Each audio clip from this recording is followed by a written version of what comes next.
Hello everyone, and welcome. I'm excited to kick off today's presentation on sentence structure. Today's focus is on understanding how sentences are built and how to improve our writing skills. We'll cover the basic components, some common patterns, and tips for creating clear, effective sentences. Let's get started and explore the fascinating world of sentence structure together.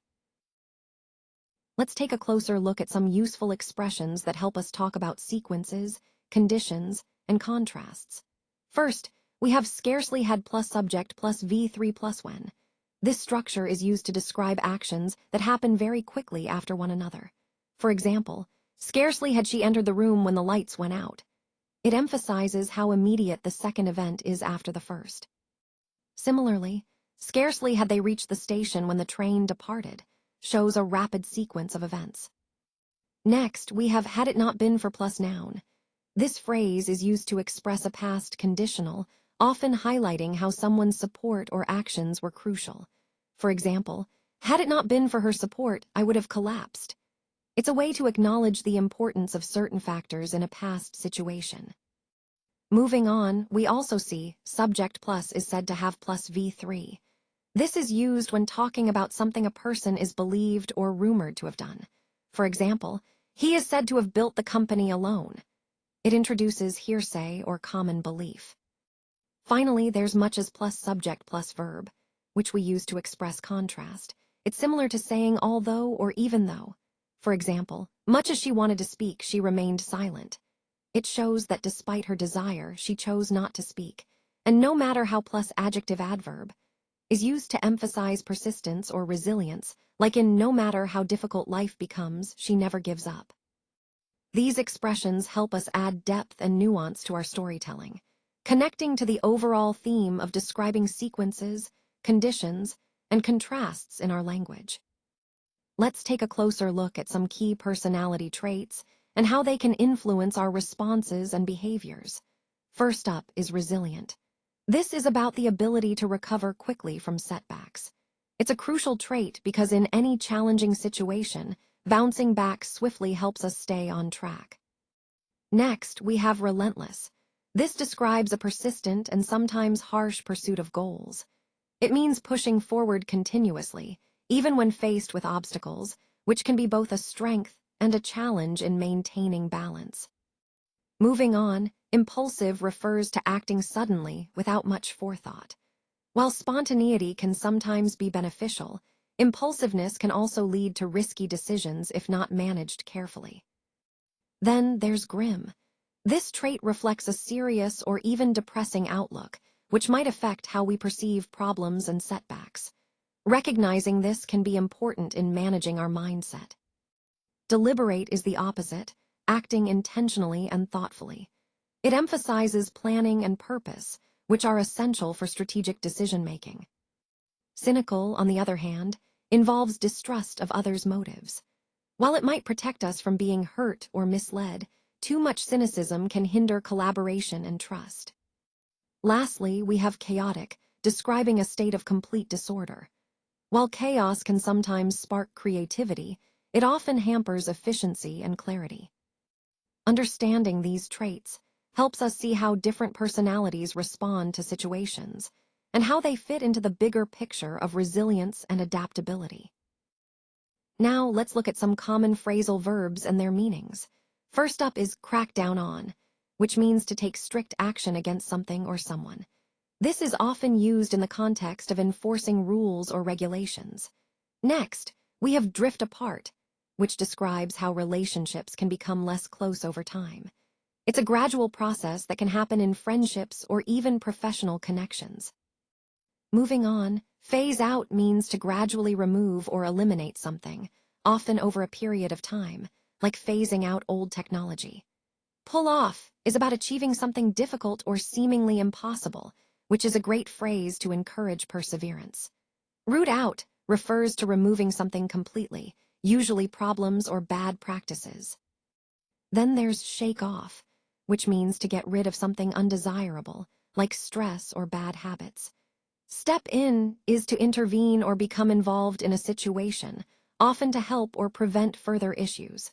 Sum up is simply to conclude or summarize briefly what has been discussed. Walk away from means to leave or abandon a situation, which can sometimes be the best choice. Zero in on is to focus closely or intensely on something specific.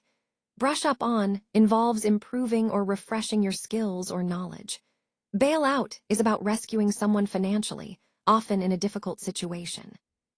These phrasal verbs are incredibly useful because they help us communicate ideas more vividly and precisely. Understanding and using them can really enhance our language skills, especially in professional or dynamic contexts. Imagine a woman standing alone at an airport, and it's midnight. The quietness of the scene really emphasizes a sense of solitude and anticipation.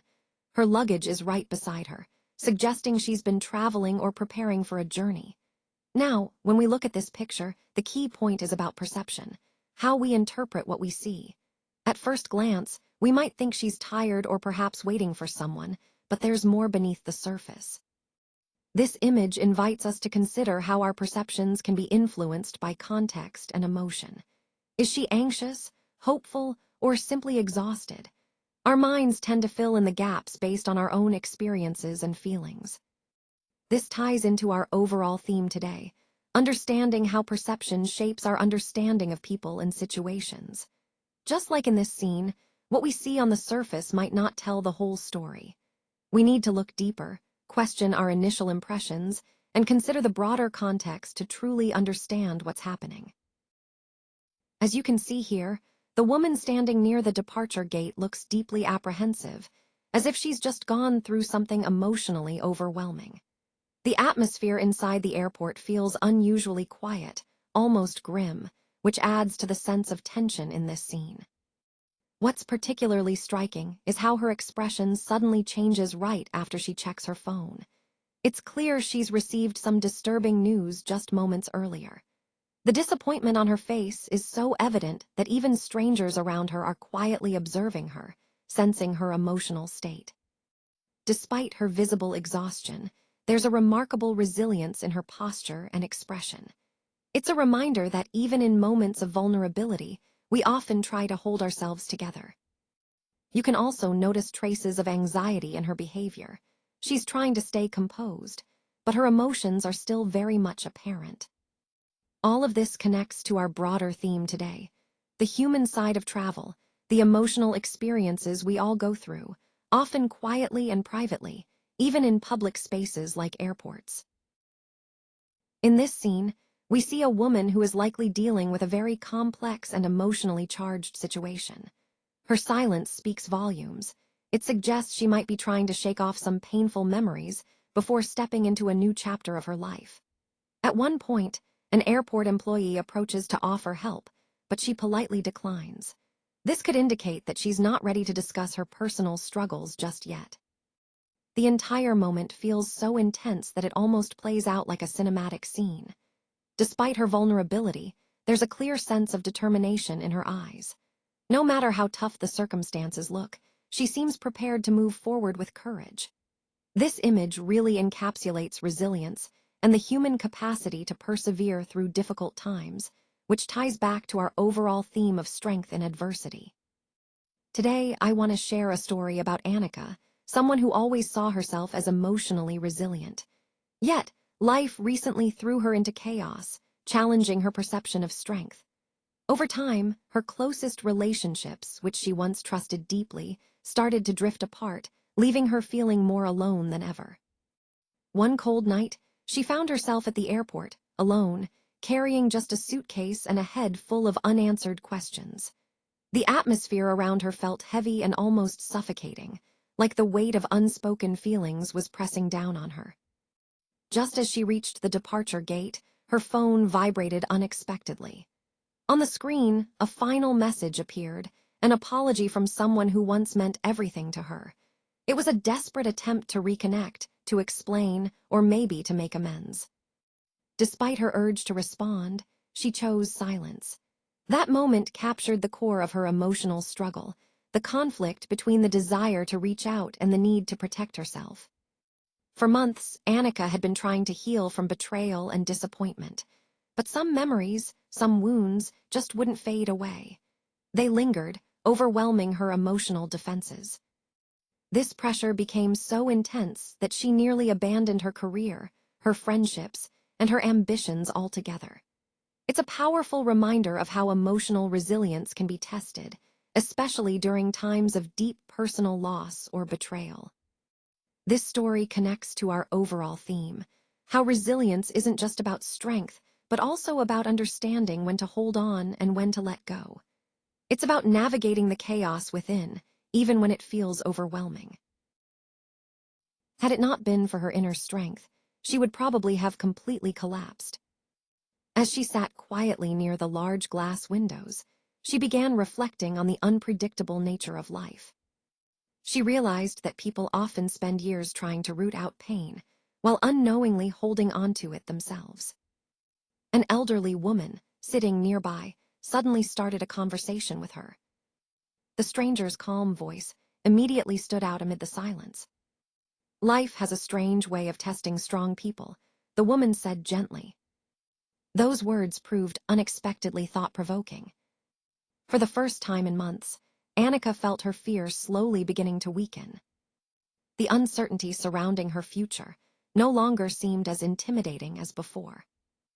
Eventually, the boarding announcement echoed across the terminal. Annika stood up calmly, took a deep breath, and walked toward the gate without looking back. At that moment, she understood an important truth. Courage is not the absence of fear. It is the decision to continue moving forward despite fear. This story highlights the power of inner strength and resilience in facing life's uncertainties. It reminds us that even when fear feels overwhelming, choosing to move forward is what truly defines courage. And in the bigger picture, it connects to our overall theme, navigating life's challenges with bravery and hope. Thank you so much for your time and attention today. I really appreciate your interest in this topic. Just to recap, we've covered the key points that highlight the importance of this subject and its relevance to our overall goals.